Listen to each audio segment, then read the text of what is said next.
السلام علیکم ورحمۃ اللہ وبرکاتہ۔ سوال یہ ہے کہ جمعہ کی نماز میں دو اذانیں کیوں دی جاتی ہیں؟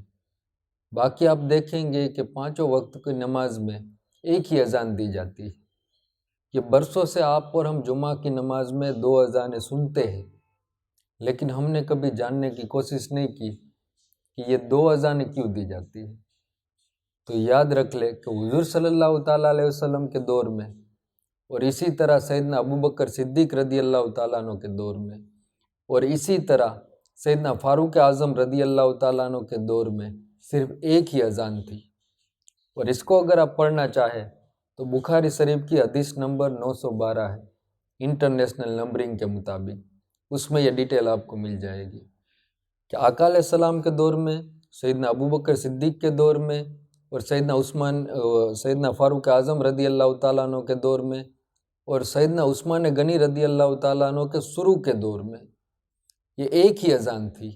اور وہ اذان جو آج دوسری اذان جسے آپ اور ہم کہتے ہیں وہ تھی جو خطبے سے پہلے دی جاتی ہے، کیونکہ اس حدیث پاک میں یہ لفظ موجود ہے کہ جب امام منبر پر بیٹھتا تھا خطبہ دینے کے لیے اس سے پہلے اذان دی جاتی تھی۔ تو آج جو دوسری اذان دی جاتی ہے، آقا علیہ السلام کے دور میں صرف ایک ہی اذان دی جاتی تھی۔ جو دوسری اذان آج آپ اور ہم دیتے ہیں ہماری مسجدوں میں، وہ جو دوسری اذان ہے آقا علیہ السلام کے دور میں صرف ایک ہی اذان وہ تھی۔ اسی طرح ابوبکر صدیق اور سیدنا فاروق اعظم اور عثمان غنی رضی اللہ تعالیٰ عنہ کے شروع کے دور میں یہ ایک ہی اذان تھی۔ پھر سیدنا عثمان غنی رضی اللہ تعالیٰ عنہ نے دوسری اذان شروع کروائی جو آج آپ کے اور ہمارے یہاں پہلی اذان ہے، وہ سیدنا عثمان غنی رضی اللہ تعالیٰ عنہ نے شروع کروائی، اور وہ مسجد میں نہیں دی جاتی تھی بلکہ بازار میں دی جاتی تھی، اور اس بازار میں جو مقام تھا مقام زورہ، اس مقام پر دی جاتی تھی۔ اس کی وجہ یہ تھی کہ دھیرے دھیرے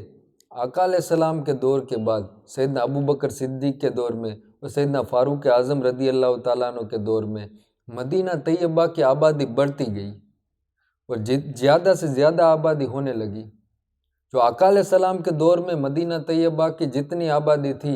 اس سے زیادہ آبادی سیدنا عثمان غنی رضی اللہ تعالیٰ عنہ کے دور میں ہو گئی، اور پھر لوگوں کو پتہ چلے کہ جمعہ کی نماز کا وقت ہو چکا ہے، اب اپنے کاروبار کو سمیٹ کر کے نماز کے لیے مسجد میں تشریف لائے۔ یہ انہیں اطلاع دینے کے لیے سیدنا عثمان غنی رضی اللہ تعالیٰ عنہ نے بازار میں اذان دینا شروع کیا۔ پھر یہ جو بازار میں اذان دینا شروع کیا عثمان غنی رضی اللہ تعالیٰ عنہ کے دور میں، پھر آگے جا کر کے وہ اذان پھر مسجد میں دی جانے لگی۔ سیدنا عثمان غنی رضی اللہ تعالیٰ عنہ کے دور میں تو وہ پھر بازار میں ہی دی جاتی تھی، لیکن بعد میں جیسے جیسے وقت گزرتا گیا یوں بعد میں وہ اذان پھر مسجد میں دی جانے لگی۔ اب رہی بات یہ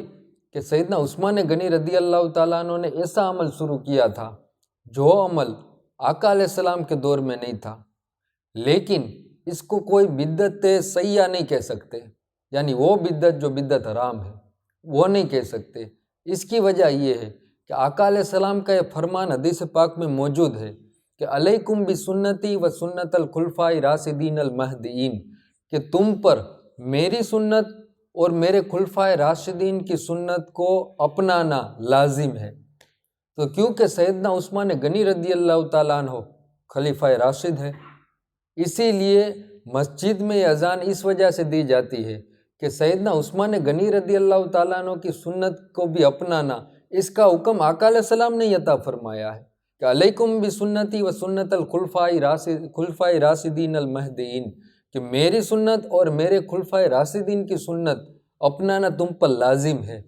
چونکہ عثمان غنی رضی اللہ تعالیٰ عنہ نے یہ عمل شروع کروایا تھا اور عثمان غنی رضی اللہ تعالیٰ عنہ کی یہ سنت ہے، اس وجہ سے آج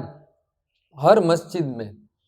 ہماری اہل سنت والجماعت کی مسجد میں دو اذانیں دی جاتی ہے۔ اس میں اصل اذان جو دوسری خطبے سے پہلے دی جاتی ہے یہ اصل اذان ہے جو آقا علیہ السلام کے دور میں دی جاتی تھی، اور جو پہلی اذان دی جاتی ہے وہ اذان عثمان غنی رضی اللہ تعالیٰ عنہ کے دور میں شروع ہوئی۔